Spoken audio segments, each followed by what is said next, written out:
ಸ್ನೇಹಿತರೆ, ನಿಮ್ಮೆಲ್ಲರಿಗೂ ನಮಸ್ಕಾರ. ನಾನು ನಿಮ್ಮ ರಾಮಕೃಷ್ಣ. ನಿಮ್ಮೆಲ್ಲರಿಗೂ ಭಾರತದ ಸ್ವಾತಂತ್ರ್ಯದ ಅಮೃತ ಮಹೋತ್ಸವದ ಶುಭಾಶಯಗಳು. ಸ್ನೇಹಿತರೆ, ಭಾರತದ ರಾಷ್ಟ್ರಗೀತೆಯಾಗಿ ನಾವು ಜನಗಣಮನವನ್ನು ಹಾಡಿದರೆ, ರಾಷ್ಟ್ರೀಯ ಗೀತೆಯಾಗಿ ವಂದೇ ಮಾತರಂ ಗೀತೆಯನ್ನು ಹಾಡುತ್ತೇವೆ. 1776ರಲ್ಲಿ ಬಂಕಿಮಚಂದ್ರ ಚಟರ್ಜಿ ಅವರಿಂದ ರಚಿತವಾದ ಈ ಗೀತೆ 1882ರಲ್ಲಿ ಅವರಿಂದಲೇ ರಚಿತವಾದ ಆನಂದಮಠ ಎಂಬ ಕಾದಂಬರಿಯಲ್ಲಿ ಸೇರ್ಪಡೆಗೊಳ್ಳುತ್ತದೆ. ಇದು ಮೂಲತಃ ಸಂಸ್ಕೃತ ಮತ್ತು ಬಂಗಾಳಿ ಭಾಷೆಯಲ್ಲಿ ರಚಿತವಾಗಿದೆ. ಸ್ವಾತಂತ್ರ್ಯ ನಂತರ 1950ರಲ್ಲಿ ಇದಕ್ಕೆ ರಾಷ್ಟ್ರೀಯ ಗೀತೆಯ ಮನ್ನಣೆ ಸಿಗುತ್ತದೆ. ಇಂತಹ ಗೀತೆಯನ್ನು ಕೇಳುವುದು ಹಾಗೂ ಇದರ ಅರ್ಥವನ್ನು ಕನ್ನಡದಲ್ಲಿ ತಿಳಿದುಕೊಳ್ಳುವ ಪ್ರಯತ್ನವನ್ನು ಇಂದು ನಾವು ಮಾಡೋಣ. ಈಗ ನಾವು ಆ ಗೀತೆಯನ್ನು ಕೇಳೋಣ. ವಂದೇ ಮಾತರಂ, ವಂದೇ ಮಾತರಂ, ವಂದೇ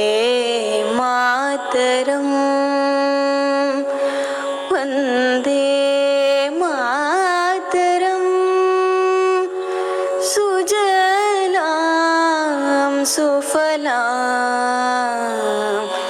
ಮಲಯಜ ಶೀತಲಾಂ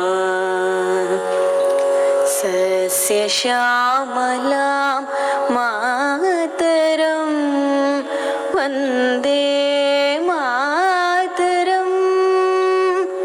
ವಂದೇ ಮಾತರಂ. ಇಲ್ಲಿ ಭಾರತ ಮಾತೆಗೆ ನಾವು ವಂದನೆಯನ್ನು ಸಲ್ಲಿಸ್ತಾ ಇದ್ದೇವೆ. ಕವಿ ಇಲ್ಲಿ ವಂದನೆಯನ್ನು ಸಲ್ಲಿಸ್ತಾ ಇದ್ದಾರೆ.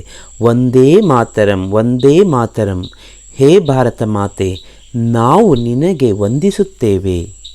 ಏಕೆ ವಂದಿಸುತ್ತೇವೆ? ನಿನ್ನಲ್ಲಿ ಅಷ್ಟೊಂದು ವೈಶಿಷ್ಟ್ಯಗಳು ತುಂಬಿದೆ. ಸುಜಲಾಂ, ಶುಭ್ರವಾದ ಜಲವುಳ್ಳವಳು. ನಮ್ಮಲ್ಲಿ ಹೇಳ್ತೇವೆ, ಗಂಗೆ ಚ ಯಮುನೆ ಚೈವ ಗೋದಾವರಿ ಸರಸ್ವತಿ ನರ್ಮದಾ ಸಿಂಧು ಕಾವೇರಿ ಜಲೇಸ್ಮಿನ್ ಸನ್ನಿಧಿಂಕುರು. ಅಂದರೆ ಪ್ರತಿಯೊಂದು ನೀರಿನಲ್ಲೂ ಈ ಶುಭ್ರವಾದ ಜಲ ಅಂದರೆ ಆ ನೀರು ಇದೆ. ಅಂತಹ ಜಲವನ್ನು ಉಳ್ಳವಳು ನೀನು. ಸುಫಲಾಂ, ಉತ್ತಮವಾದ ಫಲವನ್ನು ನೀಡುವವಳು ಅಂದರೆ ಆಹಾರವನ್ನು ನೀಡುವವಳು ನೀನು.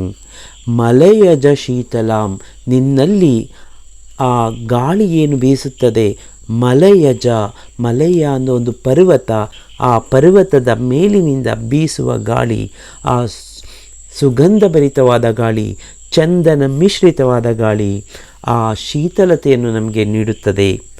ಸಸ್ಯ ಶ್ಯಾಮಲಾಂ ಮಾತರಾಂ, ನಿನ್ನಲ್ಲಿ ಆ ಹಸಿರಿನಿಂದ ಕಂಗೊಳಿಸುತ್ತಿರುವ ನೀನು.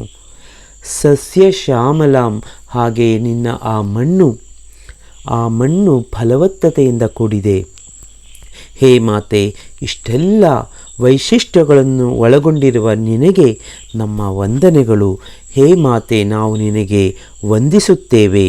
ಹೀಗೆ ಕವಿ ಬಂಕಿಮಚಂದ್ರ ಚಟರ್ಜಿ ಭಾರತ ಮಾತೆಗೆ ವಂದನೆಯನ್ನು ಸಲ್ಲಿಸುತ್ತಿದ್ದಾರೆ. ಮುಂದಿನ ಚರಣವನ್ನು ನೋಡೋಣ. ಶುಭ್ರ ಜ್ಯೋತ್ಸ್ನ ಪುಲಕಿತಯಾಮಿನಿ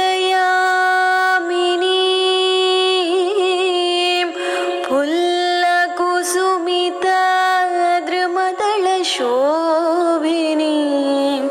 ಶುಭ್ರ ಜ್ಯೋತ್ಸ್ನ ಪುಲಕಿತಯಾಮಿನಿ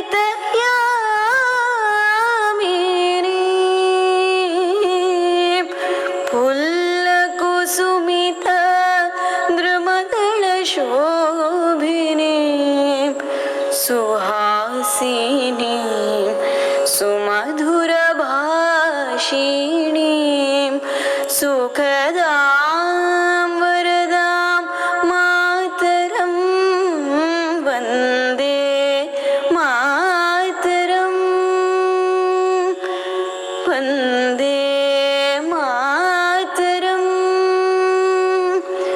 ವಂದೇ ಮಾತರಂ. ಇಲ್ಲಿ ಮುಂದುವರೆದು ಭಾರತ ಮಾತೆಯ ಆ ವೈಭವವನ್ನು ಹೇಳ್ತಾ ಹೋಗ್ತಾರೆ. ಶುಭ್ರ ಜ್ಯೋತ್ಸ್ನ, ನಿನ್ನಲ್ಲಿರುವ ಆ ಶುಭ್ರವಾದ ಜ್ಯೋತ್ಸ್ನ ಬೆಳದಿಂಗಳು ನೋಡಿ, ಆ ಬೆಳದಿಂಗಳಿನಲ್ಲಿಯೂ ಒಂದು ರೀತಿಯಲ್ಲಿ ಶುಭ್ರತೆ ಕಾಣಿಸ್ತಾ ಇದೆ ನಮಗೆ. ಪುಲಕಿತ ಯಾಮಿನಿ, ಆ ರಾತ್ರಿಗಳು ನಮ್ಮನ್ನು ಪುಳಕಿತಗೊಳಿಸುತ್ತವೆ, ರೋಮಾಂಚನಗೊಳಿಸುತ್ತವೆ. ಅಂದರೆ ರಾತ್ರಿ ಅಂದರೆ ನಮಗೆ ಹೆದರಿಕೆ ಇಲ್ಲ. ಆ ನಕ್ಷತ್ರಗಳಿಂದ ತುಂಬಿರುವ ಆ ರಾತ್ರಿ ನಮ್ಮಲ್ಲಿ ಒಂದು ರೀತಿಯ ರೋಮಾಂಚನವನ್ನು ಉಂಟು ಮಾಡುತ್ತದೆ. ಆ ಬೆಳದಿಂಗಳು ನಮ್ಮಲ್ಲಿ ಒಂದು ರೀತಿಯಲ್ಲಿ ಆಹ್ಲಾದತೆಯನ್ನು ಮೂಡಿಸ್ತಾ ಇದೆ. ಪುಲ್ಲ ಕುಸುಮಿತ ದ್ರುಮದಲ ಶೋಭಿನಿ, ಇಲ್ಲಿ ಮೊಗ್ಗುಗಳು, ಹೂಗಳು ಅರಳುತ್ತವೆ, ಮರಗಳ ಸಾಲುಗಳು, ಅರಣ್ಯಗಳು ಎಷ್ಟೊಂದು ಇದೆ. ಆ ಹಸಿರಿನಿಂದ ನೀನು ಕಂಗಳಿಸುತ್ತಿರುವೆ ತಾಯಿ. ಸುಹಾಸಿನಿ, ನೀನು ಆಹ್ಲಾದತೆಯನ್ನು ನಮಗೆ ಉಂಟು ಮಾಡ್ತಾ ಇದೀಯಾ. ಸುಮಧುರ ಭಾಷಿಣಿ, ನಿನ್ನ ಮಾತು ಅಂದರೆ ಭಾರತದಲ್ಲಿರುವ ಇಷ್ಟೊಂದು ಭಾಷೆಗಳಿದೆ, ಆ ಭಾಷೆಯಲ್ಲಿರುವ ಆ ಮಧುರತೆ ನಿಜಕ್ಕೂ ಬೇರೆ ಎಲ್ಲಿಯೂ ಸಿಗೋದಿಲ್ಲ. ಸುಮಧುರ ಭಾಷಿಣಿ ಸುಖದಾಂ, ಹೇ ತಾಯಿ ನೀನು ಸುಖವನ್ನು ನೀಡುವವಳು. ವರದಾಂ, ನೀನು ನಮಗೆ ವರವನ್ನು ನೀಡುವವಳು ತಾಯೇ. ಹೇ ಮಾತೆ, ನಿನಗೆ ವಂದೇ ಮಾತರಂ, ನಾವು ನಿಮಗೆ ವಂದಿಸುತ್ತೇವೆ. ಹೇ ಮಾತೆ, ಹೇ ತಾಯಿ, ಹೇ ಭಾರತ ಮಾತೆ, ನಿಮಗೆ ವಂದನೆಯನ್ನು ಹೇಳುತ್ತಾ ಇದ್ದೇವೆ. ಈ ರೀತಿ ಕವಿ ಭಾರತ ಮಾತೆಗೆ ವಂದಿಸುತ್ತಿದ್ದಾರೆ. ಕೇಳಿದ್ದಕ್ಕೆ ನಿಮ್ಮೆಲ್ಲರಿಗೂ ಧನ್ಯವಾದಗಳು. ಮತ್ತೊಮ್ಮೆ ನಿಮ್ಮೆಲ್ಲರಿಗೂ ಸ್ವಾತಂತ್ರ್ಯದ ಅಮೃತ ಮಹೋತ್ಸವದ ಶುಭಾಶಯಗಳು.